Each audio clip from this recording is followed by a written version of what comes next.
Peuple de Dieu. Et si je te disais que ce qui bloque ta vie n'est pas un hasard? Et si derrière tes retards, tes échecs répétés, tes pertes inexplicables, se cachait une attaque spirituelle ciblée contre ta destinée? La Bible dit dans Jean 10 le verset 10. Le voleur ne vient que pour dérober, égorger et détruire. Moi je suis venu afin que les brebis aient la vie et qu'elles soient dans l'abondance. Il y a un voleur. Et il ne vise pas ton présent. Il vise ton avenir. Aujourd'hui, tu vas découvrir les 5 attaques spirituelles qui détruisent les destinées. Reste jusqu'à la fin. Parce que la 5e attaque est celle qui surprend le plus de croyants. Pour cette première partie, puis parlerons des attaques invisibles qui préparent la chute. Il y a des attaques qui font du bruit. Et il y a celles qui détruisent en silence. Les plus dangereuses ne frappent pas violemment. Elles s'installent doucement. Elles ne crient pas. Elles murmurent. Et c'est justement ce silence qui les rend redoutables. Beaucoup de destinées ne sont pas détruites par un scandale. Elles sont affaiblies par une usure invisible. Aujourd'hui, ouvre tes yeux spirituels. Car ce que je vais te révéler pourrait expliquer des cycles que tu vis depuis des années. Nous avons 5 types d'attaques. Commençons par l'attaque du découragement chronique. Le découragement occasionnel est humain. Mais le découragement chronique est stratégique. Tu pries. Tu crois. Tu commences un projet. Puis soudain, une lourdeur arrive. Sans raison claire. Tu perds l'enthousiasme. Tu procrastines. Tu remets à demain. Et ce schéma se répète. Ce n'est pas toujours un manque de discipline. Ce n'est pas toujours un manque de foi. Parfois, c'est une pression invisible sur ton âme. Le découragement chronique agit comme un brouillard. Il ne détruit pas immédiatement. Il obscurcit progressivement. Tu sais que tu dois avancer. Mais tu n'as plus la force intérieure. Tu compares ta vie à celle des autres. Tu compares ta vie à celle des autres. Tu te demandes pourquoi tout semble plus facile pour eux. Tu commences à douter. Douter de tes capacités. Douter de ton appel. Douter même de Dieu. Et c'est là que l'attaque atteint son objectif. Parce que le jour où tu abandonnes, l'ennemi n'a plus besoin de te combattre. Il t'a neutralisé. Beaucoup de projets divins meurent au stade du découragement. Des entreprises qui auraient béni des nations. Des ministères qui auraient transformé des vies. Des mariages qui auraient été puissants témoignages. Tout cela enterré. Non pas par manque de potentiel, mais par fatigue spirituelle prolongée. Le découragement chronique fonctionne comme une perfusion lente de doute. Chaque jour, une petite dose. Pas assez pour te faire tout arrêter immédiatement, mais assez pour ralentir ta progression. Et le plus dangereux, tu t'habitues à cette lourdeur. Tu crois que c'est normal. Tu dis, c'est la vie. Je suis comme ça. Je manque juste de motivation. Mais au fond, quelque chose te retient. Un poids invisible. Si tu reconnais ce schéma, ne culpabilise pas. Prends conscience. Car la lumière expose ce qui était caché. Le deuxième point est l'attaque des retards répétitifs. Maintenant, parlons d'un autre mystère. Les retards. Un retard isolé n'est pas une attaque. La vie comporte des saisons. Mais quand les retards deviennent systématiques, quand chaque avancée semble stopper à la dernière minute, quand tu es toujours proche, mais jamais dedans, il faut commencer à observer. Opportunité confirmée, annually. Promotion promise, retirée. Relation stable, soudainement brisée. Contrat presque signé, échec inattendu. Encore, et encore, et encore. Le plus frustrant, tu fais tout correctement. Tu te prépares. Tu pries. Tu travailles, mais quelque chose bloque à la dernière étape. C'est comme courir un marathon et tomber à 1 mètre de la ligne d'arrivée. Les retards répétés ne fatiguent pas seulement le corps. Ils fatiguent l'espérance. Et quand l'espérance s'épuise, la destinée vacille. Certaines personnes vivent avec une impression constante. Je suis en retard dans ma vie. Retard dans le mariage. Retard financier.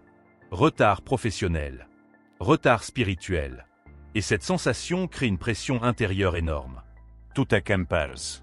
Tu te stresses. Tu forces des décisions. Et parfois, dans cette pression, tu acceptes des compromis. Voilà comment l'attaque des retards ouvre la porte à d'autres attaques. Ce n'est pas seulement un blocage externe. C'est une tentative d'épuiser ta patience. Car la patience protège la destinée. Si l'ennemi ne peut pas te détruire frontalement, il essaiera de t'user par la frustration. Le troisième point est l'attaque de la confusion intérieure.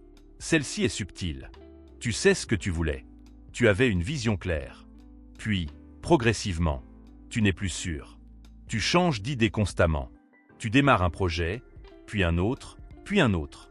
Rien ne se stabilise. Et la confusion est l'ennemi de la direction. Et sans direction, une destinée s'égare. La confusion peut venir sous forme de pensées contradictoires. Tu n'es pas capable. Ce n'est pas pour toi. Tu vas sauer. Pourquoi essayer encore? Elle crée un bruit mental constant. Et ce bruit t'empêche d'entendre la paix. Tu passes plus de temps à réfléchir qu'à agir.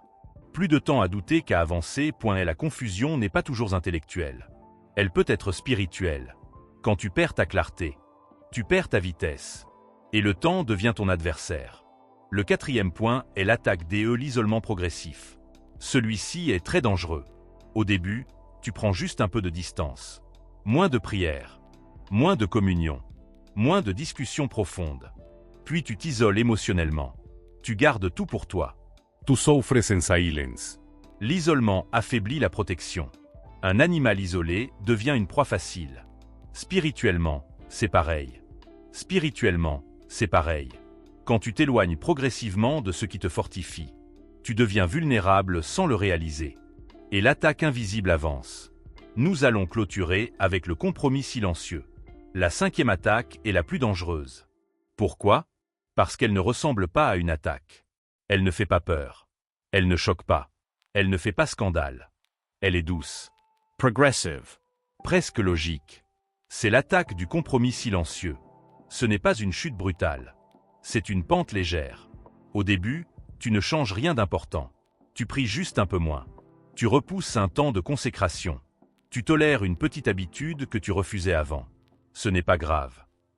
Tout le monde le fait. Je contrôle la situation. Mais le compromis a une nature particulière. Il ne reste jamais petit. Il grandit. Lentement. Elle commence par affaiblir ta sensibilité spirituelle. Ce qui te dérangeait autrefois ne te dérange plus. Ce qui te choquait devient normal. Puis il affaiblit ton autorité spirituelle. Tu pries, mais avec moins de conviction. Tu déclares, mais sans feu intérieur. Et tu ne comprends pas pourquoi ta vie spirituelle semble moins puissante. Le compromis agit comme un virus silencieux. Il n'attaque pas frontalement ta foi. Il la dilue. Un petit mensonge, une petite manipulation, une petite relation ambiguë, un petit relâchement moral. Tu ne vois pas l'effet immédiatement. Mais spirituellement, une fissure s'ouvre. Et une fissure, si elle n'est pas réparée, devient une brèche. Le danger du compromis, c'est qu'il donne l'illusion de stabilité. Tu continues à fonctionner. Tu continues à avancer. Mais intérieurement, quelque chose s'érode. Beaucoup de destinées ne sont pas détruites par une grande attaque démoniaque spectaculaire. Elles sont détruites par accumulation de petits compromis tolérés. Le compromis éloigne progressivement de l'alignement divin. Quand l'alignement se perd, la protection s'affaiblit. Le plus subtil, le compromis est souvent justifié par la fatigue. Je suis fatigué. J'ai trop souffert. J'ai le droit de me faire plaisir. Dieu comprendra. Oui, Dieu comprend.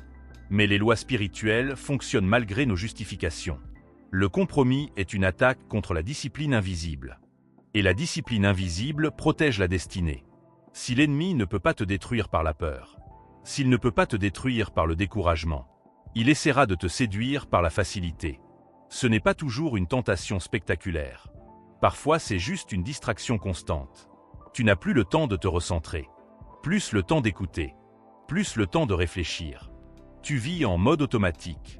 Et pendant que tu es distrait, La profondeur diminue. le compromis silencieux ne détruit pas en un jour.